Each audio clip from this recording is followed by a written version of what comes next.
ದೇಶದಲ್ಲಿ ಅತ್ಯಂತ ವಿಶಿಷ್ಟ ಎನ್ನುವ ಕಾರ್ಯ ವಿಜಯಪುರದಲ್ಲಿ ನಡೆದಿದೆ. ಸರ್ಕಾರಿ ಶಾಲೆ ಮಕ್ಕಳಿಗೆ ಸಂಕಷ್ಟ ಉಂಟಾದರೆ ಸಹಾಯವಾಗಲಿ ಅಂತ ಸ್ಥಳೀಯ ಶಾಸಕರು ಮಹತ್ವದ ಯೋಜನೆ ಕೈಗೊಂಡಿದ್ದಾರೆ. ಬಡವರ ಮಕ್ಕಳಿಗೆ ಈ ಯೋಜನೆ ವರವಾಗಿದೆ. ಅಷ್ಟಕ್ಕೂ ಏನದು ಯೋಜನೆ ಅಂತೀರಾ? ಈ ಸ್ಟೋರಿ ನೋಡಿ.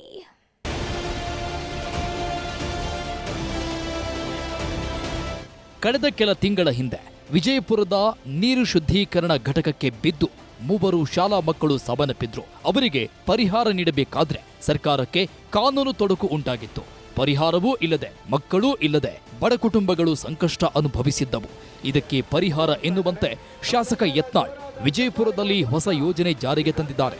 ಇದು ಸರ್ಕಾರಿ ಶಾಲಾ ಮಕ್ಕಳಿಗೆ ವರದಾನವಾಗಿದೆ. ಸರ್ಕಾರಿ ಶಾಲಾ ಮಕ್ಕಳಿಗೆ ಜೀವ ವಿಮೆ. ಶಾಸಕ ಯತ್ನಾಳ್ ಮಾದರಿ ಯೋಜನೆ. ಹೌದು, ದೇಶದಲ್ಲೇ ಮೊದಲ ಬಾರಿಗೆ ವಿಜಯಪುರದಲ್ಲಿ ಈ ಯೋಜನೆ ಜಾರಿ ಮಾಡಿದ್ದಾರೆ. ಖಾಸಗಿ ಶಾಲೆಯ ಮಕ್ಕಳು ಬಹುತೇಕ ಶ್ರೀಮಂತ ಮಕ್ಕಳಾಗಿರುವ ಕಾರಣ ಅಲ್ಲಿ ವಿಮೆ ಮಾಡಿರುತ್ತಾರೆ. ಆದರೆ ಸರ್ಕಾರಿ ಶಾಲಾ ಮಕ್ಕಳಿಗೆ ವಿಮೆ ಇರೋದು ಕಡಿಮೆ.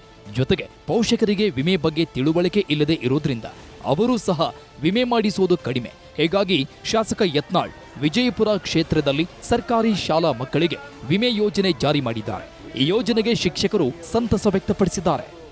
ಈ ಒಂದು ಯೋಜನೆಯಿಂದ ಮಕ್ಕಳಿಗೆ ಭಾಳಷ್ಟು ಅನುಕೂಲವಾಗುವಂಥದ್ದು. ಯಾಕಂತಂದ್ರೆ ಮಕ್ಕಳಿಗೆ ಒಂದು ಅಪಘಾತಗಳಾದಾಗ ಒಂದು ಜೀವನ ಸಂರಕ್ಷಣೆಗಾಗಿ ಈ ಯೋಜನೆಯನ್ನು ಮಾನ್ಯ ಶಾಸಕರಾಗಿರ್ತಕ್ಕಂಥ ಬಸನಗೌಡ ಪಾಟೀಲ್ ಯತ್ನಾಳ್ ಸಾಹೇಬ್ರವರು ತಂದಿರುವಂಥದ್ದು ಸರ್ಕಾರಿ ಶಾಲೆಯ ಎಲ್ಲ ಮಕ್ಕಳಿಗೆ ಭಾಳಷ್ಟು ಉಪಯೋಗ ಆಗುವಂಥದ್ದು. ಮಕ್ಕಳು ಅಪಘಾತ, ವಿದ್ಯುತ್ ಶಾಕ್, ಹಾವು ಕಡಿತ ಮತ್ತಿತರೆ ಕಾರಣಗಳಿಂದ ಮೃತಪಟ್ಟರೆ ಅವರನ್ನೇ ನಂಬಿದ್ದ ಆ ಮನೆಯೇ ಕತ್ತಲಾಗಲಿದೆ. ವಿಮೆ ಸೌಲಭ್ಯದಿಂದ ಅಂತಹ ಪಾಲಕರಿಗೆ ಆರ್ಥಿಕವಾಗಿ ನೆರವಾಗಲು 2 ಲಕ್ಷ ಪರಿಹಾರ, ಗಂಭೀರವಾಗಿ ಗಾಯಗೊಂಡ ಮಕ್ಕಳ ಚಿಕಿತ್ಸೆಗೆ 1 ಲಕ್ಷ ರೂಪಾಯಿ ಪರಿಹಾರ ಕಲ್ಪಿಸುವ ಯೋಜನೆ ಇದಾಗಿದೆ.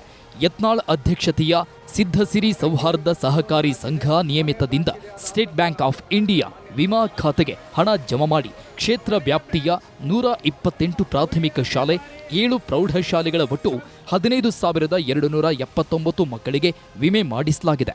ಸುಮಾರು 7 ಲಕ್ಷ ರೂಪಾಯಿವರೆಗೆ ವಿಮಾ ಹಣವನ್ನು ಪ್ರತಿ ವರ್ಷವೂ ಭರಿಸಲಿದ್ದಾರೆ. ಇದಕ್ಕೆ ಶಿಕ್ಷಣ ಇಲಾಖೆ ಸಹ ಕೈಜೋಡಿಸಿದೆ. ನಿಜವಾಗಲೂ ನಮಗೆಲ್ಲ ಸಿದ್ಧ ಸಿರಿ, ಅದು ಎಲ್ಲರಿಗೂ ಸಿರಿಯಾಗಿಯೇ ಬೆಳಕನ್ನು ನೀಡ್ತಕ್ಕಂಥ, ಮಕ್ಕಳ ಬಾಳಿಗೆ ಭವ್ಯ ಬೆಳಕನ್ನು ನೀಡ್ತಕ್ಕಂಥ ವಿಮಾ ಯೋಜನೆಗೆ ಸಹಕಾರ ನೀಡಿದ್ದಕ್ಕೆ ಮಾನ್ಯ ಕ್ಷೇತ್ರ ಶಿಕ್ಷಣಾಧಿಕಾರಿಗಳ ಕಾರ್ಯಾಲಯ ಪರವಾಗಿ, ಇಲಾಖೆಯ ಪರವಾಗಿ ಅನಂತ ಕೋಟಿ ಪ್ರಣಾಮಗಳನ್ನು ಸಲ್ಲಿಸ್ತೇವೆ. ಇದು ತುಂಬ ಉಪಕಾರಿಯಾಗಿದೆ. ಒಟ್ಟಾರೆ ದೇಶದಲ್ಲೇ ಅತ್ಯಂತ ವಿಶಿಷ್ಟ ಎನ್ನುವಂತೆ ಈ ಯೋಜನೆ ಜಾರಿ ಮಾಡಲಾಗಿದೆ. ಸರ್ಕಾರಿ ಶಾಲೆ ಮಕ್ಕಳಿಗೆ ಜೀವನ ಭದ್ರತೆ ಒದಗಿಸಲಾಗಿದೆ. ಇದು ರಾಜ್ಯದಾದ್ಯಂತ ಎಲ್ಲ ಸರ್ಕಾರಿ ಶಾಲೆಗಳಲ್ಲೂ ಜಾರಿಯಾದರೆ ಲಕ್ಷಾಂತರ ಕುಟುಂಬಗಳಿಗೆ ಅನುಕೂಲವಾಗಲಿದೆ.